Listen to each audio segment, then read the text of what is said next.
Hey everybody, welcome back to the True College Hockey Podcast. It's your host, Sean Fogisano, and today I'm bringing an absolute banger video. And I just want to say I'm so sorry. It's been like 2 weeks. I know I said I'd probably going back to try to make a video one to every 1 to 2 weeks. I'm sorry about that. But I really wanted to wait and post this video when the new USHL expansion teams come in, and we finally found out. We finally waited. Today is that day. We found out the new market and the new teams for the USHL. So let's get into it. And quickly, if you don't know what the USHL is, the United States Hockey League was a 16-team league committed to be the world's best junior hockey league, competing with the CHL. And this season, currently, like more than 50% of all D1 players come from the USHL, and 25% of NHL players right now do have USHL experience. And then, if I'm right, the USHL has developed more than 285 NHL draft picks since 2020, and 9 of the last 10 Hobey Baker awards did play in the USHL. So that's crazy. And if you didn't see my last video, which I kind of do recommend you see to understand this video, I basically talked about my predictions basically for where the new teams are going to be. And I think I was like mostly right about getting the new teams. And before I get into them, I just want to say I'm a little bit disappointed. I'm a little bit disappointed. There are only 6 new teams. And I said that they would need to at least be 10 to 20 new teams, and I was completely wrong. But it kind of makes sense now that I'm thinking about it. But anyways, here are the new 6 teams. My predictions were pretty good, I think, and I think I was mostly right. So let's just get into them. 6 new teams. So basically, we have San Diego, California, Orange County, California, Simi Valley, California, Northern California. I don't know if that's like Northern California or a more like precise location. Prescott Valley, Arizona, and Phoenix, Arizona. So that kind of makes sense. I was kind of hoping to see a place in Las Vegas, Nevada. So that's Henderson, Las Vegas, maybe somewhere a little bit closer. And something pretty cool here is I just wanted to point out Joe Sakic and Timu Solani are actually both going to be directors and helping out with these 2 teams, or with their teams respectively. So Joe Sakic is helping out the San Diego team, and Timu Solani is helping out with the Orange County team as well. So I think that's pretty cool. Not to mention the Los Angeles Kings, San Jose Sharks, and I believe another team, maybe the Golden Knights are helping out with this expansion, or the San Jose Sharks. What am I saying? And the Ducks. So all the California teams, the Bay Area teams, are going to be helping out with this expansion. So this is some pretty solid locations. Like, I'd say San Diego, Orange County, and Phoenix are pretty good, but like Northern California, Prescott, or Simi Valley, like I don't think those places are good for hockey. But other than that, I think it's pretty cool. And and to this next pick, I just want to say that for this next pick, I didn't write this at all. So I don't want to get plagiarized. I'm not plagiarizing this. I give full credit to the USHL. So I just want to read you a little bit of this article that you can find in the USHL about the new expansion. So I'll get right into it. So it starts off by saying, "We are excited to receive tremendous interest from potential owners upon announcing our plans to expand to the West Coast," said Glenn Heffron, USHL President and Commissioner. "Expanding to that part of the country is essential to our role in serving the NHL, NCAA, and USA Hockey, which is to develop elite hockey players by providing them with the resources to be the best versions of themselves on and off the ice. We are thankful to Luke Robitaille, who, if you don't know, NHL player, superstar, Tom Garrity, Ben Roberts, the Anaheim Ducks, Los Angeles Kings, and San Jose Sharks for their support of the process that will provide more opportunities for the players in the U.S." And then it kind of continues. So it continues by saying, "Not only will this expansion increase accessibility and visibility for the kids on the West Coast, but it will also expand the opportunity for those looking to play NCAA and professional hockey across the U.S.," said Timu Solani. "As a former USHL parent, I understand the value the league provides its players, and I'm excited to be a part of demonstrating how its approach to safety, education, and on-ice development is optimized for players to progress at their own pace." So I just want to analyze that. I really like not only what Timu Solani said, but what the commissioner said, Glenn Heffron. Hopefully, I'm pronouncing that right.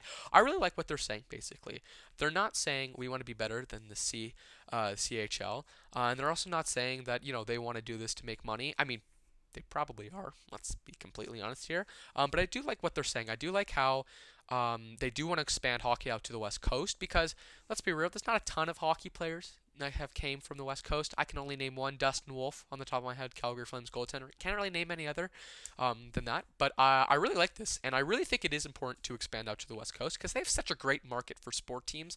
Not even in the NHL. I mean, come on, you got the Los Angeles Lakers, the Clippers, the Rams, the Dodgers, or the Angels even. Like, I think this is a pretty important for not only hockey, but just for kids who live out in the West Coast and they want to dream of making it to the NHL professional. Because let's face it, you live in a place where it never snows. It's pretty hard to do that. So I really like that. And then I'll just read to you a little bit. It's pretty long, so I'll read the rest. Taking the USHL West will help the growth of hockey and competition at all levels, from youth through professionalism. Junior hockey represents a critical juncture in a young player's development, said Sakic. The league's model, which mirrors college hockey, practice to game ratio, and a balance of games on the weekend, creates an atmosphere where players are preparing for the next steps in their personal and professional careers. Often in the NCAA, and where scouts can watch prospects' development over a long timeline. We're excited for the next steps that will draw the USHL closer to the Western States by 2027. So, I kind of get it. Like, obviously, these teams aren't just gonna, play in the league next year, which is, I guess, kind of important.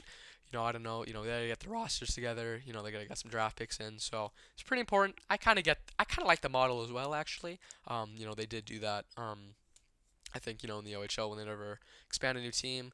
So it makes sense. You don't want to rush into it. Don't want the league to be watered down like the USPHL. Just saying, we couldn't have been more excited about the expansion into the west of the USHL.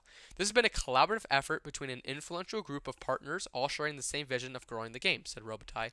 Each of these new markets has stepped up and is committing to the overall vision. Ultimately, this will contribute huge benefits to Tier 1 players and will only enhance the aspirations of youth hockey players everywhere. So I kind of like what that says as well. Kind of what I touched up on earlier. Basically, the USHL expanding out west. Not a lot of hockey players from out west, so I do like, well, the western side of the United States at least. And then lastly, this is the last little bit. It is an exciting day with the additional news around USHL expansion, said Pat Kelleher, hope I'm pronouncing that right, probably not, who is the executive director of USA Hockey. As hockey continues to grow, and we work with our many stakeholders to advance the game, we're thankful to those investing in the future of our sport and creating additional opportunities for young players to develop and compete at the Tier 1 level. And that's basically it. That's all the article said. I really like that article, and I really think it really kind of ties into the USHL expanding out west. And I kind of like that last bit a little bit. We're thankful to those investing in the future of our sport. But obviously, with that coming, like, I don't want to find out. Like, if we look at the USPHL, the NCDC, which I will be talking about, by the way, those two leagues, at least, what I see is they make so much new teams and they're gone 3 years later, right? Now, I'm not saying this is going to happen to the USHL because, frankly, it kind of happened in the OHL. Not really, actually, when I'm saying that. I feel like the Steelheads kind of went too fast there, at least in my opinion. But what I'm just saying is that if the USHL expands too quickly, and not to mention the fact, kind of going what I said last video, maybe there's 20 new teams, right? Out of those 20 new teams, if there were 20 new teams, how many of them are really going to stay in the league for at least a while, right? Like, I don't want to see a USHL program spend hundreds of thousands, if not millions of dollars, getting kids to fly in from around the world, play one season where they have 5 wins, and then they just disband, right?